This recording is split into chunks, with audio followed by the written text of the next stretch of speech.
punya beberapa strategi ya di pengelolaan fund. Ada yang memang purely indexing, kemudian enhanced indexing, terus kemudian very active strategi ya. Pada dasarnya kalau yang indexing atau mungkin enhanced indexing, dia akan sangat mirip dengan benchmarknya. Dalam hal ini mungkin FT45 atau IDX30. Tapi yang untuk yang active management, kita bisa melihat beberapa sektor lain ya. Tidak hanya based on value strategi, tapi kita juga pertimbangkan beberapa angle dari growth ya.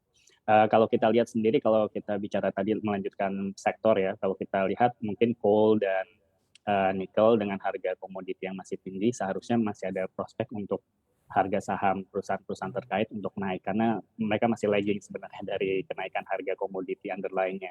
Tapi memang perlu dilihat lagi tadi ya, angle dari China ini, perubahan terakhir di China ini sebenarnya kalau dilihat di harga komoditi itu menyebabkan ada sedikit koreksi mungkin dalam seminggu terakhir. Tapi kalau ini kita lihat temporary, harusnya performance perusahaan dan harga sahamnya bisa ada upside gitu ya dalam estimasi kami.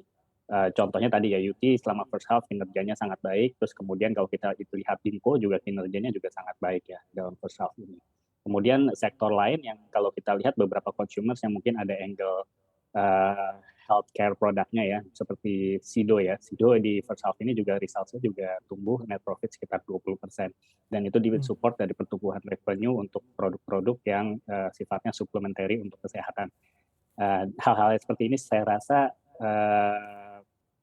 masih baik ya dan bisa mendorong pertumbuhan yang sustainable untuk emiten tersebut di tahun ini. Baik. Kemudian angle ya tadi mungkin jadi bank, otomotif, selected commodity player, terus beberapa consumer ya. Ya, ini juga menjawab pertanyaan dari pelaku pasar menanggapi fenomena yang terjadi di pasar saham kita akhir-akhir ini, Mas Faras.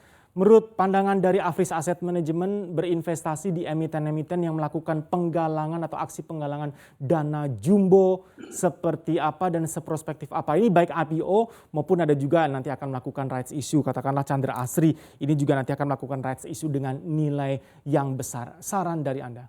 Ya. Seharusnya sih tetap kembali lihat ke tujuan dari penggalangan dana itu seperti apa dan impact-nya ke valuation dari perusahaan ini setelah penggalangan dana seperti apa. Jadi misalnya kalau kita bicara BRI rights issue, dia akan konsolidasi atau akuisisi Pegadaian dan PNM untuk memperkuat dominasi dia di micro segment. Seharusnya itu akan banyak sinergi yang bisa menambah value added dari perusahaan dibandingkan dilusi dari rights issue tersebut ya. Beda lagi misalnya kalau perusahaan seperti BNI atau BTN yang mereka memang harus melakukan rights issue untuk memperkuat permodalan. Memperkuat permodalan pada dasarnya sangat positif ya, cuman nanti perlu dilihat lagi mana yang lebih dominan ya, efek positifnya tadi atau ilusinya tadi ya untuk existing investor. Kemudian untuk yang IPO jumbo ya, mungkin di sektor teknologi ya kalau kita lihat di pipeline-nya.